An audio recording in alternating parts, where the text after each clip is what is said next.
I grew up in a pretty standard family, just me and my folks living in a small, cozy house at the edge of town. My dad worked the late shifts at the factory, and my mom was a cashier at the local grocery store. Money was tight, but we got by. I was their only kid, and they poured all their love into me, even though I wasn't the easiest child to care for. From a young age, I was always the sickly one, catching colds that seemed to linger for weeks and struggling with a bunch of allergies that kept me indoors more than out. I was thin. Way too thin for my age and my clothes. Well, let's just say fashion was the least of our concerns. School was a battlefield. I tried to blend into the background, but somehow I always stood out, and not in a good way. My classmate, Sarah, she made sure of that. Sarah was everything I wasn't. Popular, pretty, and always dressed like she was about to walk into a photo shoot. One day, trying to dodge the bullies, I was late to class, slipping into my seat. I hoped for a quiet day, but that hope vanished the moment Sarah noticed me. "Look who decided to show up," Sarah sneered, loud enough for the whole class to hear. "Thought you were too sick to come to school, or did you finally find something to wear that didn't come from a charity bin?" Her friends laughed, echoing her cruelty. I wanted to disappear, but there was nowhere to hide. I kept my eyes down, whispering, "Just leave me alone," but Sarah mocked, stepping closer. "What was that?" she taunted. "Can't hear you. Speak up." Before I could muster a response, Mr. Jenkins, our math teacher, entered the room, cutting off whatever Sarah had planned next. The rest of the day, I kept to myself, speaking only when spoken to, and even then, my words were barely above a whisper. At home, things were different. It was my safe haven. My parents, seeing my downcast eyes at dinner, exchanged worried glances. "Nellie, honey, you barely touched your food. Something happened at school today?" My mom asked, her voice full of concern. I shrugged, pushing my food around my plate. "It's nothing, just tired, I guess." I mumbled. My dad, quiet until now, put down his fork. "You know, Nellie, you can talk to us. Whatever it is, we're here for you," he said. I nodded, knowing they meant every word, but explaining the day's humiliation felt impossible. "Thanks, Dad. I'm just really tired. Think I'll head to bed early," I said, dragging my feet towards the school gates, bracing myself for another day of dodging glares and whispered insults. My backpack felt like it weighed a ton, loaded with textbooks, and the heavy dread of facing Sarah and her clique. As I navigated the crowded hallways, trying my best to become invisible, I heard the all-too-familiar voice that made my stomach twist and knot. "Hey, ghost girl, try not to vanish before class starts," sneered Mark, one of Sarah's loyal sidekicks. His nickname for me, a jab at my pale complexion and tendency to keep to myself, echoed off the lockers, drawing snickers from nearby students. I quickened my pace, face not daring to look up. Just ignore him, I muttered to myself, but the words felt hollow. The day's first challenge was surviving homeroom. Mrs. Parker, ever oblivious, droned on about the importance of attendance. Just as I slipped into my seat at the back, I barely settled in when Sarah, draped in her latest fashionable outfit, sauntered in with her entourage in tow. "Nice of you to join us, Nellie. We were worried you got lost in your closet of hand-me-downs," Sarah quipped loudly, tossing her hair as she passed my desk. A chorus of laughter followed. I clenched my fists, feeling the heat rise to my cheeks. "Just leave me alone," I shot back quietly, more to my desk than to her. "What was that, Nellie? Speak up. We can't hear you," Sarah taunted, turning to face me with a smirk. I shook my head, choosing silence over a battle I couldn't win. The bell rang, a temporary reprieve, but the relief was short-lived. Each class transition felt like running a gauntlet with Sarah and her crew lying in wait to hurl their next insult or snide comment. Lunchtime was no sanctuary either. I found a secluded spot under an old oak tree, a safe distance from the cafeteria chaos and cruelty. As I nibbled on my sandwich, thoughts of just disappearing consumed me. "Hey, why are you sitting all by yourself here?" A voice interrupted my solitude. I looked up to see Jake, a guy from my English class. He wasn't one of Sarah's crowd, but I was wary all the same. "Just like the quiet," I replied, hoping he'd take the hint and leave me be. He shrugged, unfazed, and sat down beside me. "Suit yourself. Sarah's being a real piece of work, huh?" I was taken aback by his bluntness. "You could say that," I admitted, surprised by my own candor. "Listen, Nellie, you can't let her get to you. She's all talk," Jake said, his tone earnest. I wanted to believe him, to find the strength to stand up to Sarah, but the words felt like a distant dream. Easier said than done. I mumbled, my gaze fixed on the grass below. The bell signaling the end of lunch snapped me out of my reverie. Gathering my things, I offered Jake a small smile. "Thanks for, sitting with me." "No problem." "See you around, Nellie," he said, heading back to the building. The rest of the day passed in a blur. With each class I counted down the minutes until I could escape back to the safety of my home. But the day wasn't without its lessons. Jake's unexpected kindness was a glimmer of hope, a reminder that not everyone was against me. School had become a nightmare for me, one I couldn't wake up from. Every day was a repeat of the last, dodging insults, hiding from Sarah and her gang, and trying unsuccessfully to blend into the background. It wasn't long before the stress of it all started to take a real toll on me. I found myself feeling physically sick, my old ailments flaring up with a vengeance alongside new ones. Headaches, stomach aches, you name it, I had it. I was a mess inside and out. One evening, I was curled up on the sofa, a blanket wrapped around me, trying to shake off the latest in a long line of migraines when Grandma came over. She had this way of seeing right through you, and that day was no different. "Nellie, this isn't just about being sick, is it?" she asked, her voice soft but firm. I tried to shrug it off. "I'm fine, Grandma, just tired." She wasn't having any of it. "Nonsense. You're sick, yes, but it's not just physical, is it? It's those kids at school, isn't it?"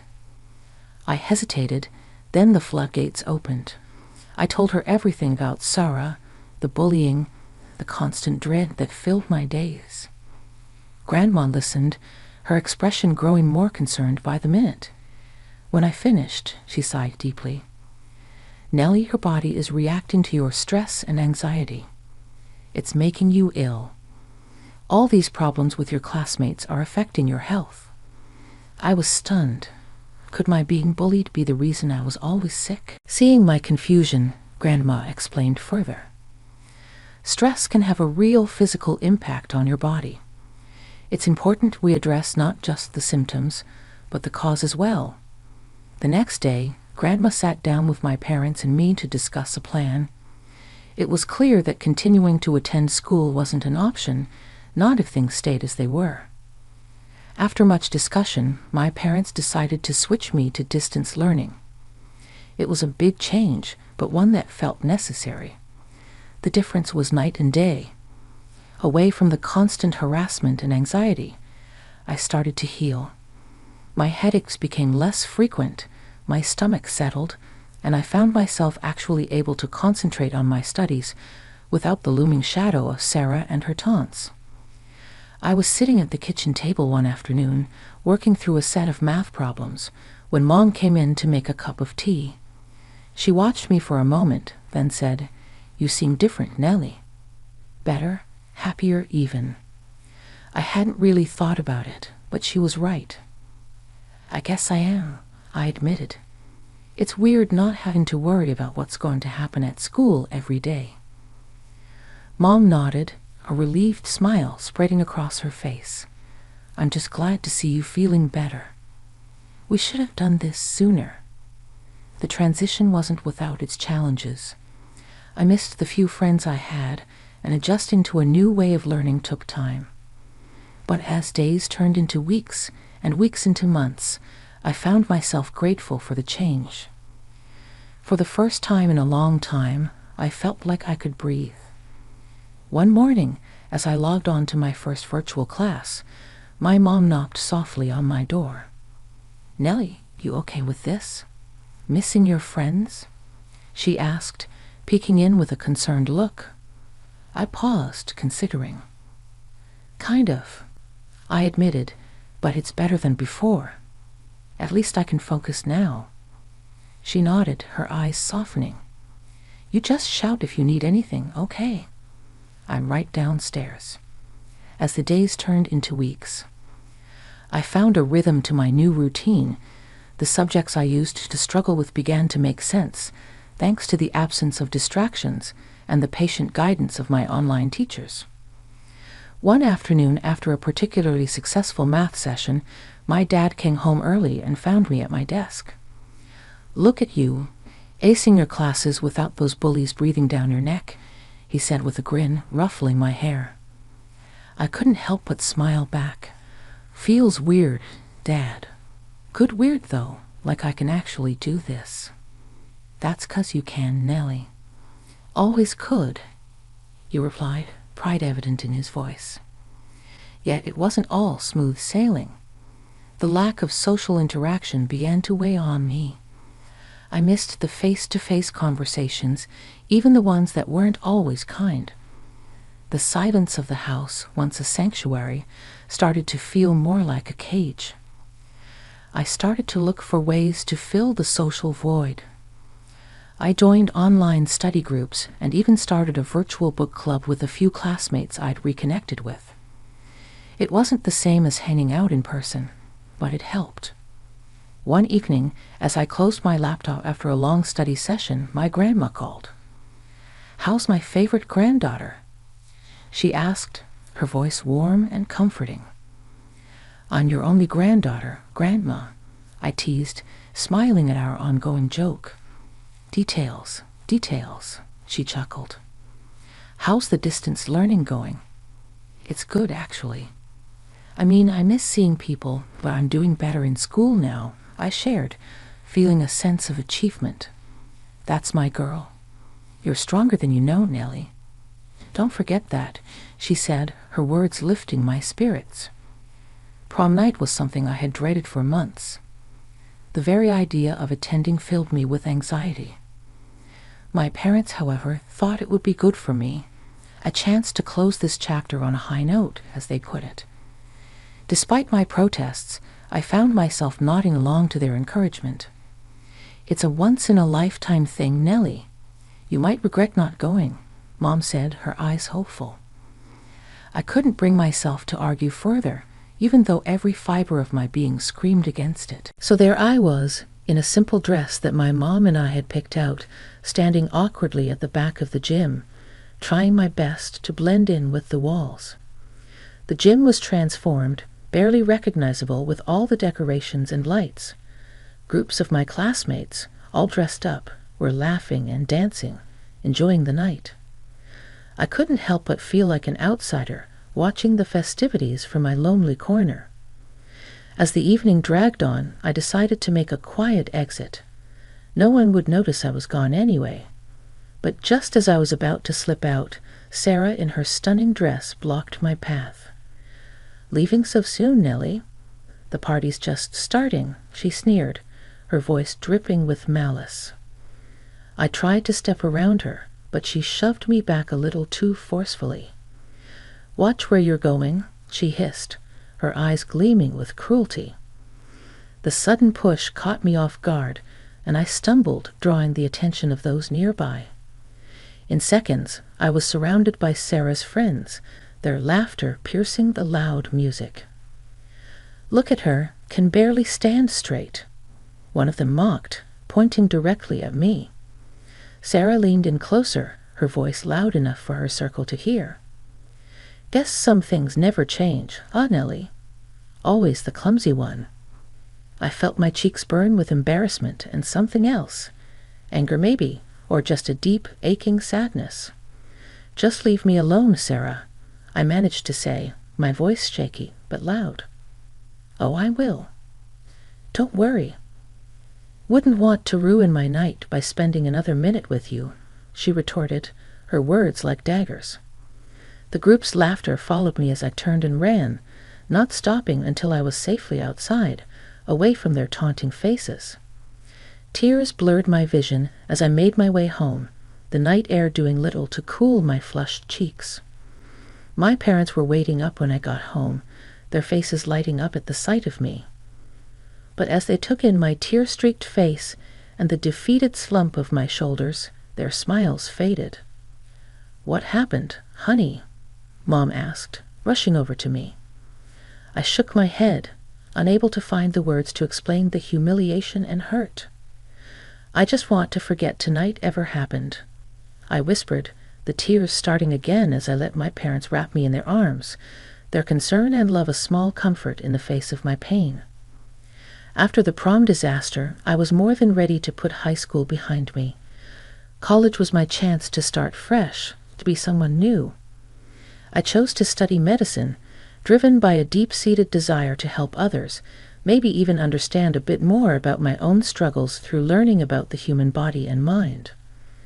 My first day at medical college felt like stepping onto another planet. Everyone was buzzing with excitement, talking about classes and future careers. I found myself outside the main lecture hall, clutching my schedule when a girl next to me said, "Hey, you look lost too." "First year, yeah," I replied, grateful for the conversation. "Nellie," I introduced myself. "I'm Zoe." Nervous, terrified, I admitted with a laugh.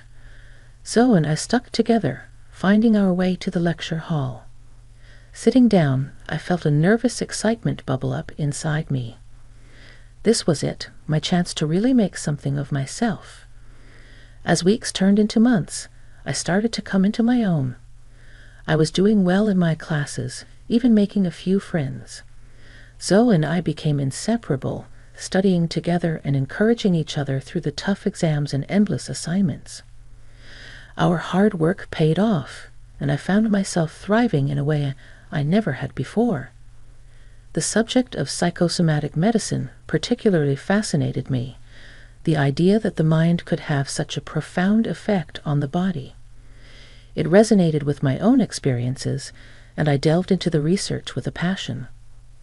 One day, after presenting a paper I'd written on stress and its physical manifestations, my professor pulled me aside.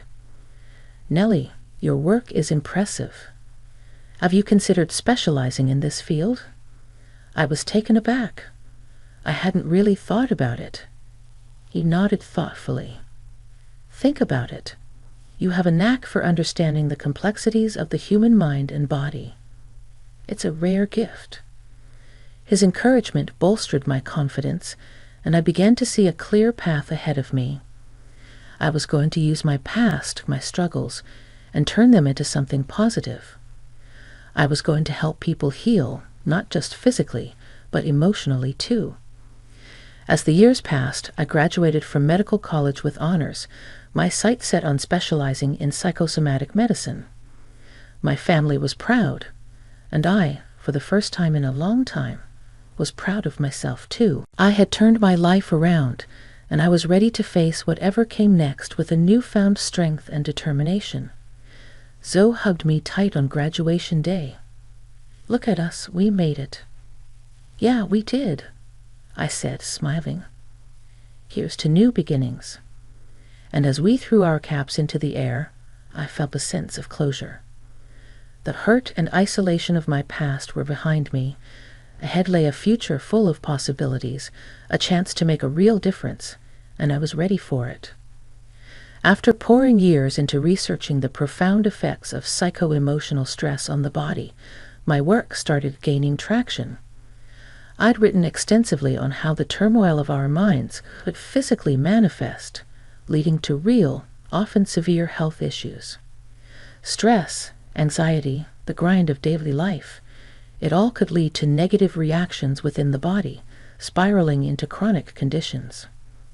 What fascinated me most was finding ways to reverse or manage these effects by addressing the root, the mind state. This journey of mine caught the eyes and ears of the medical community.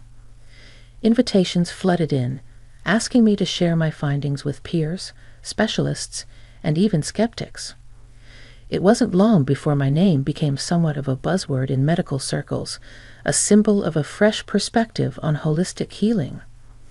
My big break came when I was invited as a speaker at the annual health conference. The topic I chose, the mind-body connection, psycho-emotional stress, and physical health, struck a chord. As I spoke, I could see the realization dawn on many faces. This wasn't just theory. It was reality, affecting countless lives.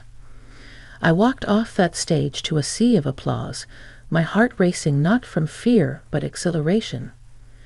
I'd overcome my dread of public speaking, facing down an auditorium packed with professionals, and I'd held my own.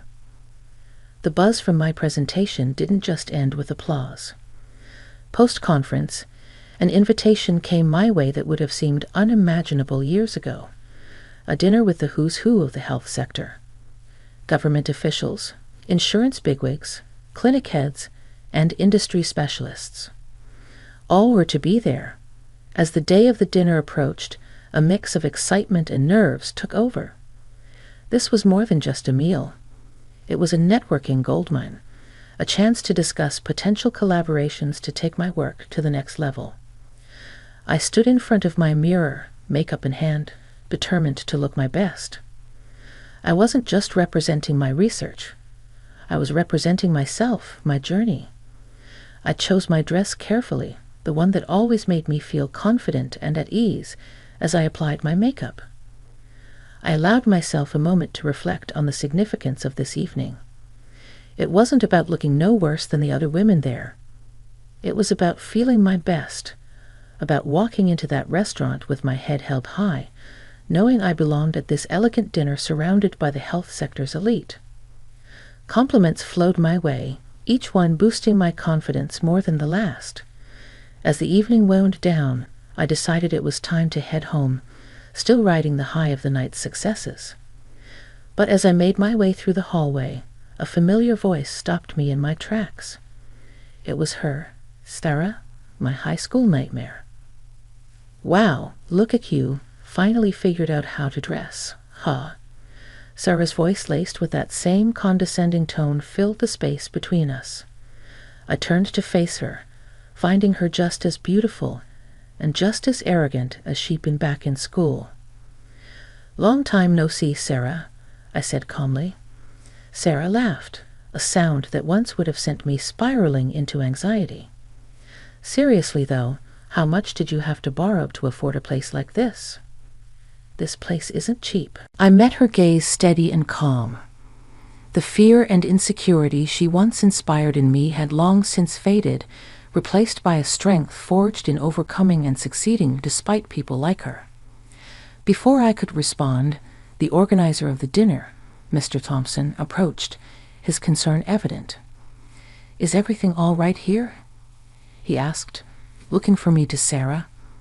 I nodded, offering him a smile. "Yes, thank you. Just catching up with an old classmate." Sarah, fueled by alcohol and unchecked pride, continued her tirade, oblivious to the discomfort she was causing. She even went as far as to bring her husband into the mix, beckoning him over with the promise of joining in on her mockery. However, the moment her husband, whom I recognized as the director of a company interested in my research, realized the situation, his demeanor changed drastically. "I'm so sorry," he began, his apology directed at me with a sincerity that took me by surprise. "My wife's behavior is unacceptable." He then turned to Sarah, his frustration boiling over. "Do you realize what you've done?" You're jeopardizing important opportunities with your behavior. I've been looking forward to collaborating with Dr. Nellie Stewart here, and you're here making a scene." The sight of him leading Sarah away, her protests echoing down the hallway, was surreal. Moments later, he returned alone, his expression apologetic. "I can't tell you how sorry I am for my wife's behavior," he said, his voice earnest. "I hope this doesn't affect our potential collaboration. Your work is invaluable." After the dinner, as I was leaving, I saw her, my former tormentor from school, sitting outside on the steps, her makeup smudged from tears. She looked up as I approached, her eyes red and puffy. "Hey, can you talk to him for me? You seem to have his ear," she hiccuped, her voice a mix of desperation and vodka. I paused, looking down at her. This was the girl who made my life a living hell back in the day, now asking for my help. The irony wasn't lost on me. "I'm not getting involved," I said firmly. "This is between you and him." "But you're like doing so well." "He listens to you," she persisted, stumbling over her words. "That doesn't make it my business," I replied, my tone leaving no room for further discussion. I left her there on the steps, a mess of her own making. Walking home, I couldn't help but feel a surge of satisfaction. I had come full circle from the girl who was bullied to someone who stood her ground unafraid. The news of her divorce came through the grapevine, and I'd be lying if I said it didn't give me a sense of vindication. As for me, life was looking up. I had found someone, a man who appreciated me for who I was, someone kind and interesting. We were talking about a future together, something I never thought I'd have. Continuing my work, I felt more motivated than ever. My experiences, both past and present, fueled my passion and my resolve to make a difference. It was a strange journey, but it led me here, to a place of happiness and contentment, and for that, I was grateful.